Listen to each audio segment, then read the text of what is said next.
Okay, so today I'm going to talk about looking at different book covers.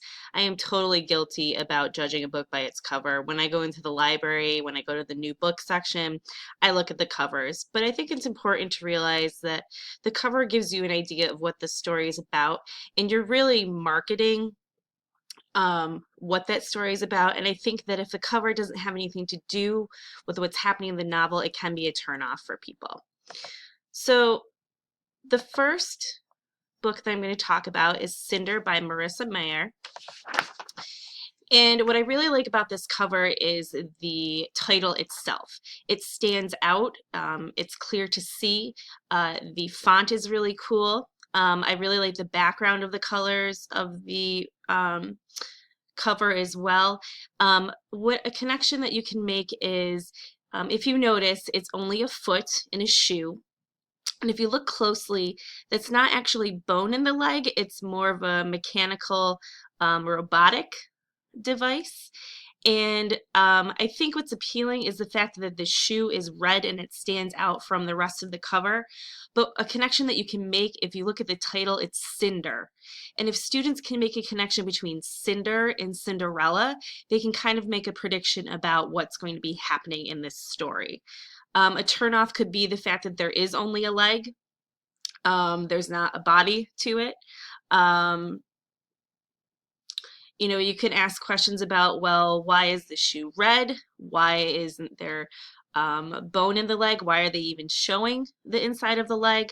It's all good questions that students can ask, and they can also make, a connection to that fairy tale of Cinderella. The next book I'm going to talk about is Fallen by Lauren Kate. Again, the title to me stands out. I think it's really important that the title is really one of the first things that you notice. Again, the font, the white against the dark background really pops.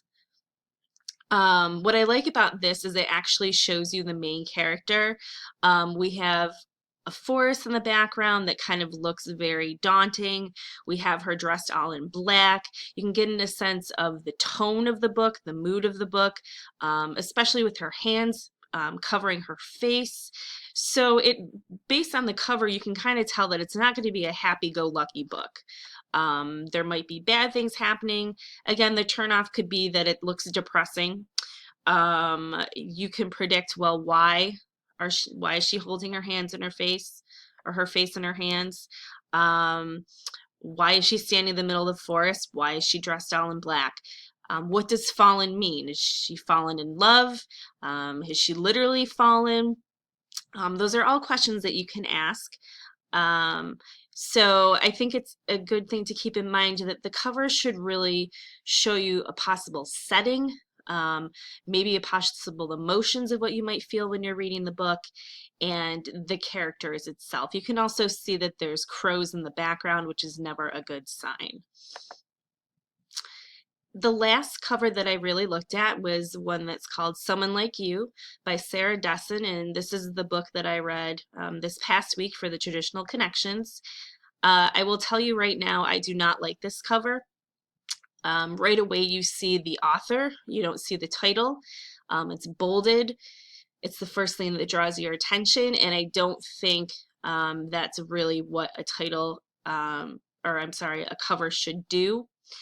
The title's down at the bottom. It's all in lowercase. Then you have a jar with butterflies.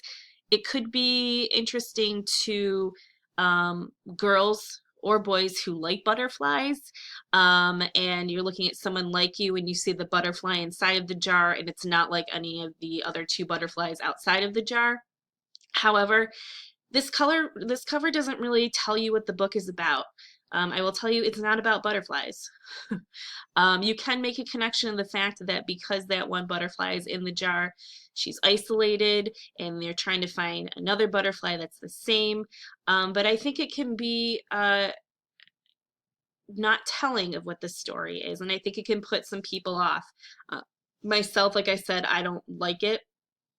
I think you have to have a clear connection to the story, and I just don't think that it gives you that. Granted, it could be something that draws young adults in. Also, if you have read a book by Sarah Dessen, you might be attracted to it because her name is prominent on the cover. So now I'm going to take a look at the cover that I redesigned. We're going to take a look at the original, and I decided to redesign Simon versus the Homo Sapiens Agenda by Becky Albertalli. I read this book last week, or during the Identity Week. I will tell you that I don't really like this cover, partly because the body doesn't have a head. I know that's really weird, but just the speech bubble coming out of the neck doesn't do it for me. You can kind of tell that the main character obviously is Simon, a boy, based on the body that's on the cover, but you're not really given any more information about that. I'd like to know, what the setting is. I would like to know possibly, what is this book about? You can kind of base it on the title, but there's not really anything to go on. Now, it does look attractive to young adults. It does have that cartoonish kind of aspect to it, but again, the fact that it's missing a head really bothers me. So we're going to take a look at the cover that I designed, the new cover. So what I did is I made the title prominent. Okay, it's in white letters. Again, I really like the white letters that pop out from the black background. I think that really catches your eye. The character Simon is on the left. I kept that cartoonish. It's anime, so again, that can pull students into it. The computer is a really important element of the book, and I think that that needed to be represented. And then you have icons along the bottom. You have the You've Got Mail, which is very important. It's a type of communication that's used throughout the book. You have music. You have Oliver, the lesbian, gay, bi, and transgender icon, and the Oreo icon.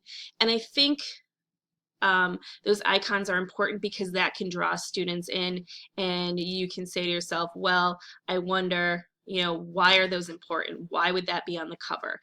Do they play an important part of the story? I also had the name of the author along the bottom part of the monitor. I don't know what happened to it, but it was there. It was smaller. It was in black print, so you could see it, but it didn't take a prominent part of the cover. So I think this cover can draw students in, partly because you do have an idea of who the main character is, kind of what he looks like, and then looking at the computer, asking yourself, well, why is there a computer on the cover? What does that have to do with the story? So it can really draw the kids in. So why do this activity? Well, I think it's important to realize that students are creative, and this is a good opportunity for them to show their creativity. You can assess it by looking at, can they pull out key parts of the plot, the setting, any of those story elements. You can easily go online and pull images if they don't want to draw them, like myself. I think it's valuable because, students have to realize that covers are a way to market to them. So if they're not interested in the cover, then they're going to probably be less interested in the text. Now, is that true all the time? No, but we have to think of how our young adolescents think.